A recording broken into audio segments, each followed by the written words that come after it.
बुजि मोनगोन ना गै फिसाय जब्लासो मिथि मोनगोन हाबा जाब्लासो बुजि मोनगोन ना गै रायजो जाब्लासो मिथि मोनगोन दाथ' बिखा फांदांदा दाथ' खानाय रुंबा दाथ' आदै मदद दाथ' जानजि सेरे बैसागु बैसागु सिखा गोदाना सान गोदाना दानथामल' सिखा गोदाना सानथामल' हाबा हिनजाव गोदाना दानथामल' गोदोना बुंजाफा सना गाननाय हाबा आखान्थि मोनफ्रोमबो थाबिज गाननाय गोदोना बुंजाफा सना गाननाय हाबा आखान्थि मोनफ्रोमबो थाबिज गाननाय दाथ' बिखा फांदांदा दाथ' खानाय रुंबा दाथ' आदै मदद दाथ' जानजि सेरे लागाव लागाव गाननाय जोमनायजों मोदोम फबनाय हाबा जोंब्लाव माब्लाव जों समायफ्लेनाय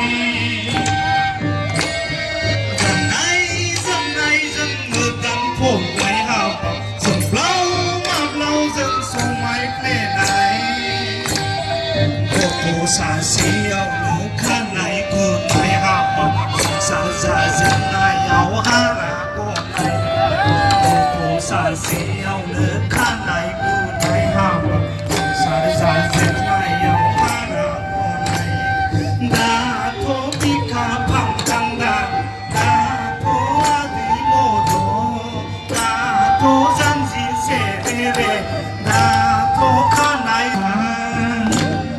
दाथ' आदै मदद दाथ' जानजि सेरे बैसागु बैसागु बैसागु रंजा रंजा रंजा आगै आं गोदो मोथो गोसो थोनायाखै आं गोदो एसे मेगन खेबनाय हिनजाव मोजां मोजां बिरगलांबाय हिनजाव गाज्रि गाज्रि आंनाव सोरबा सालाबाय आगोल बारजों बिरलांनाय सानजों मोदाननाय सोरजोंबा बानाय बानायाखै आं गोदो एसे मेगन खेबनायाखै आं गोदो मोथो गोसो थोनाय बैसागु रंजा रंजा रंजा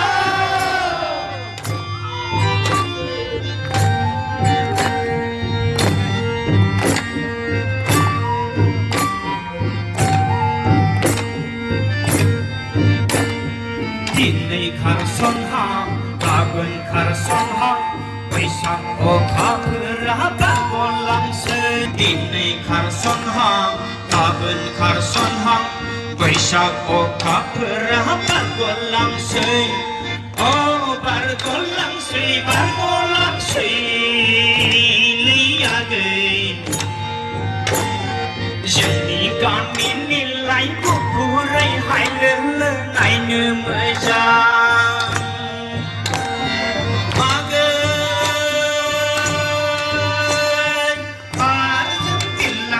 सानजों गोदाननाय सोरजोंबा बानाय बानायाखै आं गोदो मोथो गोसो थोनायाखै आं गोदो एसे मेगन खेबनाय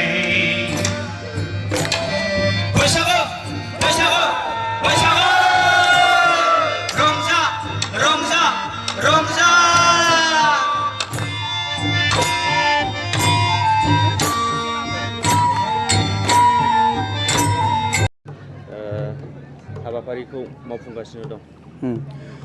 बे समाव गिबियावनो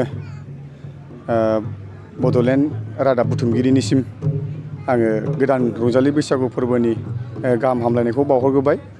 लोगोसे बड'लेण्ड रादाब नायगिरि साफ्रोम रायजो राजा बिथांमोननिसिमबो गोदान बोसोर रंजालि बैसागु फोरबोनि आङो बयनिसिमबो गेदेर उन्दै गाहाम हामलायनायखौ गिबियाव जासिहरग्रोदों। जे कारिगाव दालाइसा दुलाराय बर' फरायसा आफादा बोसोरफ्रोमबो कारिगाव दालाइसा दुलाराय बर' फरायसा आफादनि सिङाव जे 37था गामि दङ, दा बेखौ लानानै जोङो लांदां बैसागु फोरबोखौ खुंनाय जायो।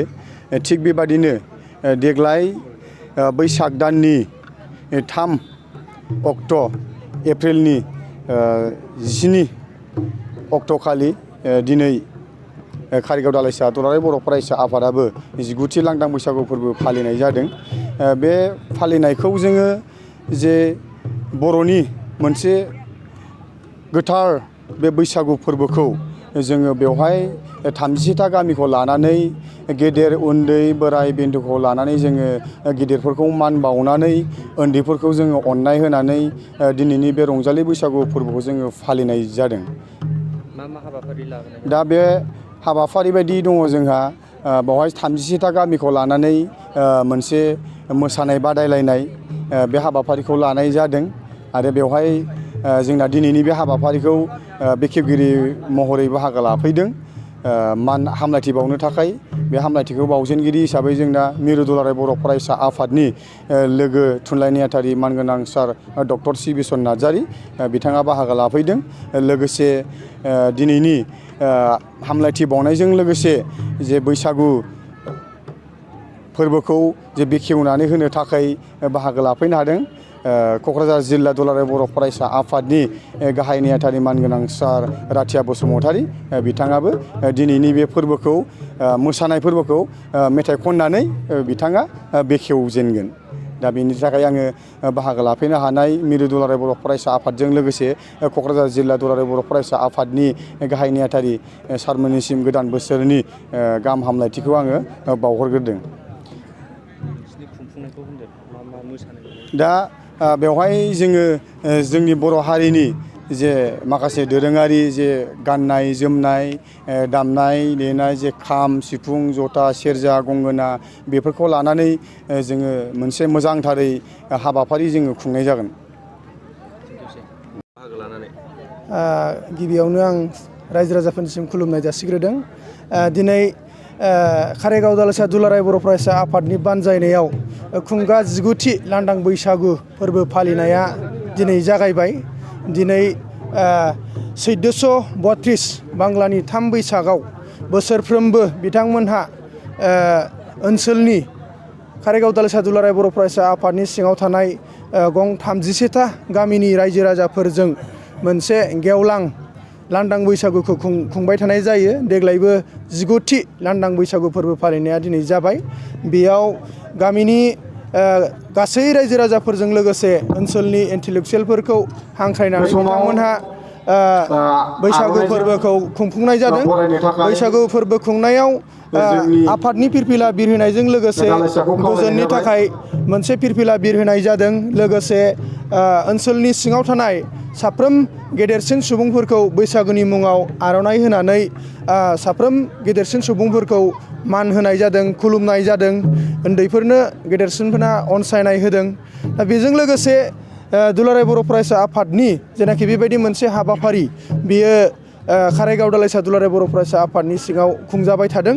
आं दिनै बे हाबाफारियाव बाहागो लानानै खोब मोनसे गोजोननाय मोनदों आरो आं दुलाराय बर' फरायसा आफादनि सासे मावथि जानानै आं साफ्रोम बर' सुबुंफोरनिसिम दिनैनि बैसागु खुंनाय हाबाफारिजों लोब्बा लाखिनानै आं बेखौ खावलायनो लुबैदों जे जोंनि बर' हारिनि साफ्रोम सुबुंफोरा मुलुगनि खना खनला मोनफ्रोमबो जायगायाव थाया मानो जोङो जोंनि हारिनि आंगो मोनसे फोरबो जे रंजालि बैसागु फोरबो, बे फोरबोखौ दिनैनि दिनाव जोङो गावनि आंगो दोरोङारि दामजु खाम सिफुं सेरजा जथाजों लोगोसे गावनि आंगो जेनाखि गाननाय जोमनाय गामसा आर'नाइ लानानै हिन्जावसाफोरा दख'ना गाननानै जोमग्रा लानानै जों जेरावखि थाया मानो मुलुगनि खना खनला जायगायाव साफ्रोम बर' सुबुंफोरा जेरावखि थाया मानो जोङो दिनैनि दिनखौ रंजालि बैसागुखौ जोङो फालिनांगौ।